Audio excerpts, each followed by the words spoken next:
Welcome friends to the next and concluding part of my video series on requirements engineering and management.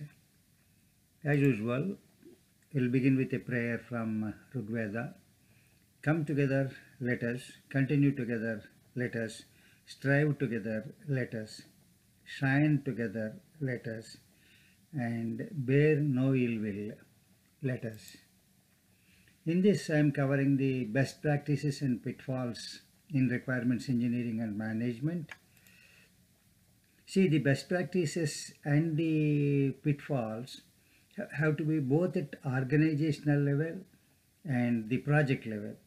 See, unless these two entities, the organization represented by the management and the project represented by the project manager and the team, unless these two agencies cooperate and collaborate and work together, the success is not possible.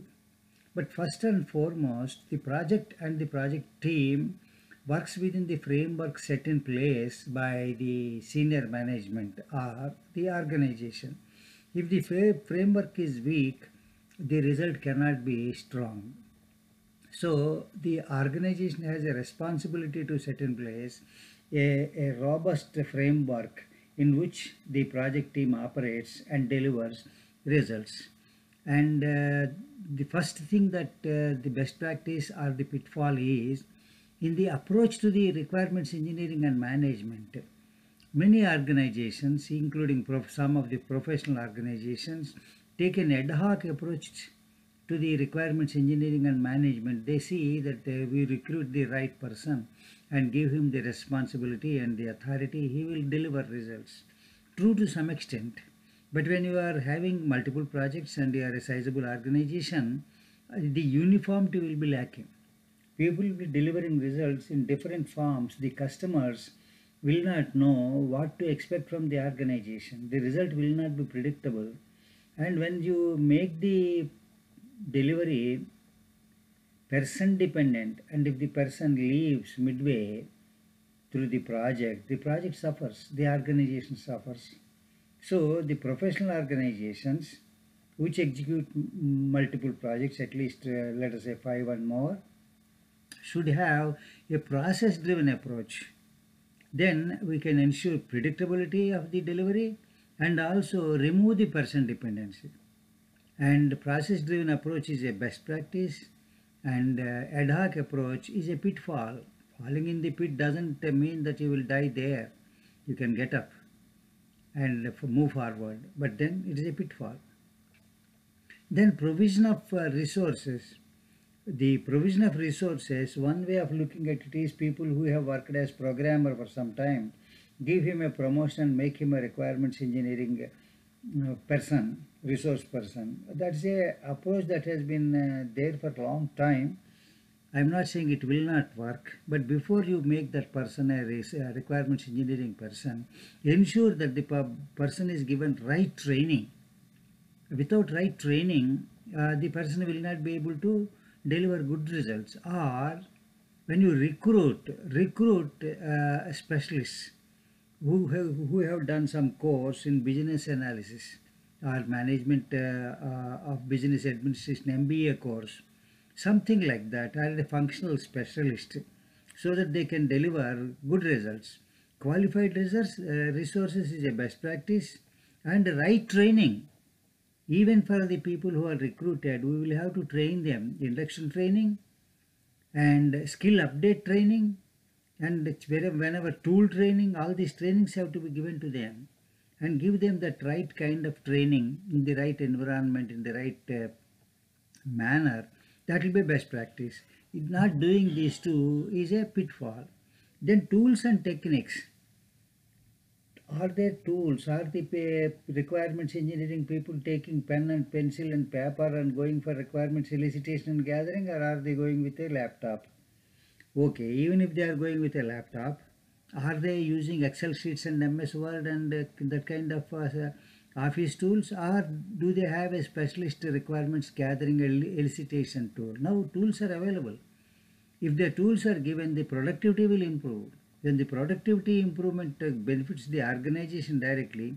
It also has the indirect benefit of improving the morale, because when the work becomes easy for the person to do, he can only focus his creative and other faculties at the on the job, rather than how to type a word and look at the spelling and make it into tables and all that. So give them recruit qualified resources, give them right training, provide them tools and techniques, and then you can expect. This is a best practice. Lacking in any of these, or performing these in a lopsided manner, will be a pitfall. And periodic training to keep the skills honed and at the edge of the state of the art of the technology and methodology, we need to conduct training periodically. How far are we doing? And when we induct a person into a project in the organization and then into the project, we have to conduct induction training into the organization, so that the person is acquainted with the culture of the organization and the expectations for himself, herself, or the organization, and into the project, how the project is going to be executed. Then training to update and hone the skills. Every day research is being conducted and every day research findings are being published. It is impossible for any one person to keep up with all the research being carried out all over the world. So there should be some training organization which culls the important aspects of the research findings and dovetail them into a training program and conduct it. This periodic training for updating of the skills is a best practice. Not having this or leaving it to the individuals to develop themselves by self-study or something like that is a pitfall. And there should be a process. Of course, process-driven organizations will have a process. For requirements engineering and management also, there ought to be a well-defined, robust process. And this needs to be continuously improved. Improved continuously means not every day, once in 3 months, 6 months, whatever is the interval that the organization has selected for itself. That should be the periodicity of improvement. Once this is there, that is a best practice, and lacking in any of these is a pitfall. Motivation and morale of the resources. Whatever be the person's capability, whether he delivers the entire capability or only part of it, is again a question. So the organizational management has a responsibility to ensure that the persons working are motivated and also the team morale is good. Individual motivation is a big subject. We will have to go into that. Salary alone is not adequate. Okay, the performance measurement, we will have to define the baselines, how the performance will be measured, and what is the acceptable, minimum acceptable level of performance, what will be the rewarding level of performance, what is the above average level of performance. We will have to define them in objective manner and then implement them. Most organizations treat the performance appraisal as still a confidential report by the boss, which is more or less a biased, person-dependent and individual opinion, not based on facts. I have seen number of cases in my long service where the individual opinions differed with actual performances. Number of cases. I have number of cases and a number of instances, and therefore measurement is essential. If we don't measure and if we go by the boss's recommendations, the organization is going to lose. If there is an organization which is running for hundreds of years, obviously there are good practices, best practices. If IBM, which was started somewhere in the 19th century, is still there, there are good things in that. We will have to learn from them and implement. Definition of performance levels, then objective measurement of performance. Objective means quantitative, not subjective. The opinion, impression of the bosses. That should never be the performance measurement. And then there should be recognition and rewards, and that should be based solely on performance. I have seen the rewards and recognition being awarded based solely on the impression of the managements and the supervisors. If somebody had picked up an argument with the boss, gone are his chances for getting a reward or award, irrespective of his performance.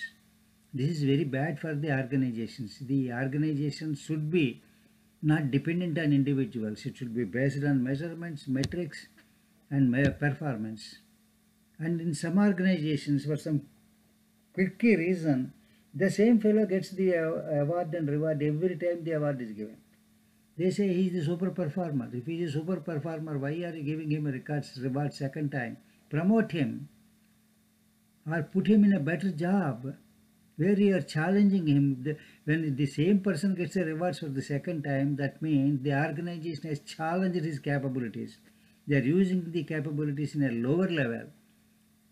Thereby he is exceeding the performance of all others. Make him do something else. But every reward, every iteration of the reward, somebody else should be getting the reward, not the same person. If the same person gets this reward second time, do something. So, and complete avoidance of biases in awards and rewards. In all my 40 odd years of service in the organizations, professional organizations, I have not seen a bias-less award ceremony. It was always filled with biases. Some bias or the other. So these are the best practices. Not having them is a worst practice. Then we come to the quality assurance. Quality assurance at organization level has two responsibilities. One, first and foremost, a well-defined set of standards, guidelines, formats, templates, and checklists. Having them in place is a best practice. Not having them in place or having some ill-defined, not apt or copied from some other organization is a pitfall.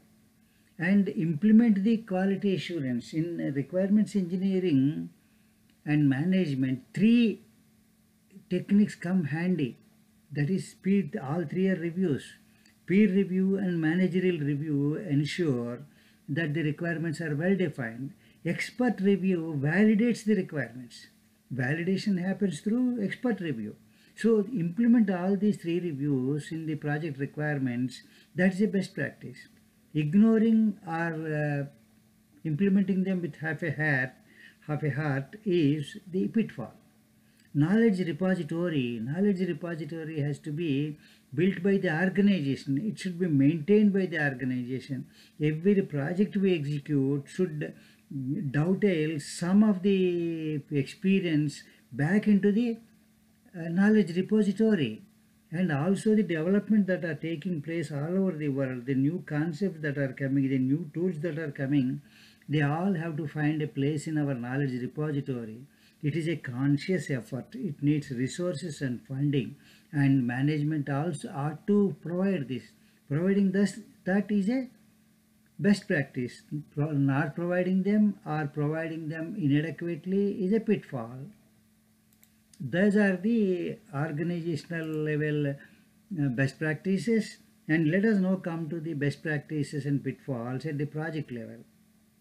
First and foremost pitfall is treating planning as an exercise in document creation. Here all the planning documents created is the question. How well you planned is not the question. Planning is an opportunity for the project manager and the management to think through the project, think through all the issues, all the activities, and then plan for them to be successful. How to perform them, how to ensure quality, how to ensure motivation and morale. All these have to be thought through, and they also have to be established in whatever manner the organization decides. And that is a best practice, and that is again a pitfall if not done properly. Preparation for elicitation and gathering. Whenever somebody goes for elicitation and gathering of requirement, the preparation, the tools, the formats, the domain knowledge, all these have to be prepared. And then if a person goes, that will be best practice. But if a person goes ill prepared, that will be a pitfall. And that is the pitfall many organizations fall into. Misunderstanding the requirements. Often the business analysts or the systems analysts fall into this pitfall because they do not know, or they do not understand, or they do not have working knowledge of the domain about which they are doing requirements engineering. Now that is a pitfall. If the person who worked in that domain can perform this requirements engineering, best practice. If not, the person must acquire by conscious effort some amount of knowledge about the domain. Then it will be best practice. Not preparing about the domain will result in wrong requirements, misunderstanding of requirements. And while establishing the requirements, there is a tendency to inject vague requirements. Vague requirements are ill-defined requirements. For example, somebody says it should be easy to navigate. Easy to navigate, it can never be proven. But we can have some objective statement like within 3 clicks, we should be able to reach any final functionality, and maximum allowed is 5. This kind of statement makes it clear what to achieve. But if you say good or excellent user interface, that's a vague one. That should not be done. This is run by requirements engineering people. They should not do that. If they do that, that will be a pitfall. Avoiding vague requirements is a best practice. Then modeling issues. The modeling issue, the industry uses the tool that it has developed, and none of the tools, in my humble opinion, is adequate to properly model the requirements in such a way that everybody concerned, including the end users, can understand. The tools fall short in this aspect. We will have to live with this for some time. Engineering drawings used for hundreds of years have been serving the purpose very clearly. The end user understands, the expert understands, everybody understands, and they can be used in software development arena. And I have included the topic in my book on software design, and someday I will make a video on using engineering drawings for the software development domain. Please bear with me till then. In my next video, if possible, I will make that. So this is a pitfall we are falling, everybody is falling. Then prioritization of requirements. The prioritization of requirements, I have seen a tendency in the software development field. The prioritization, the number one priority is given to the requirement that we can deliver fast, that we can deliver quickly, that we can deliver without much effort, rather than make the prioritization with the user in the mind, end user in the mind. What does the user need initially? That we have to give. Of course, I am not saying nobody is making this. People are doing this. Many organizations are putting the user at the center of prioritization. When such is the thing is done, well, it is a best practice. If we are doing from our convenience, it is a pitfall. Then, whether we like it or not, changes are going to be placed.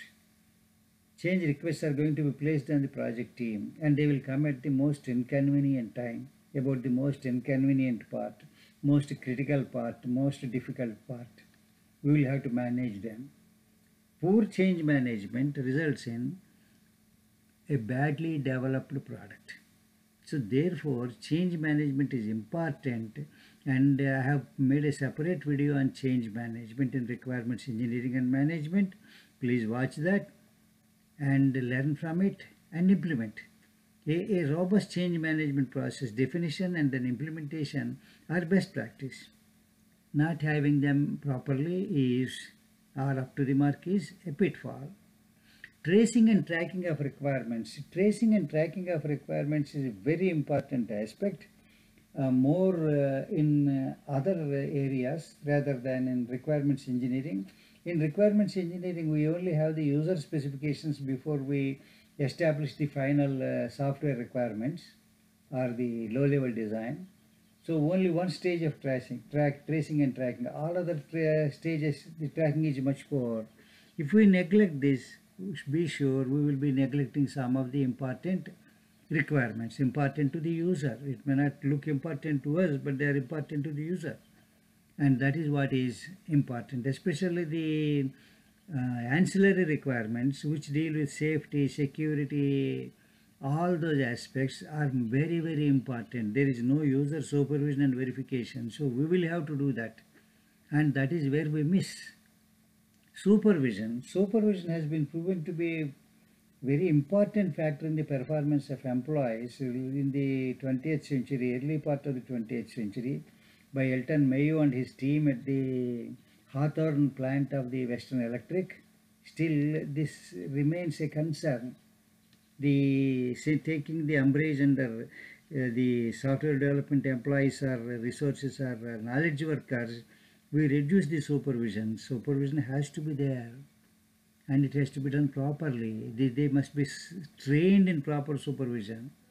Unless we do this, again, our motivation and morale will be affected, and by affecting these two, we will also be affecting the quality and quantity of the work.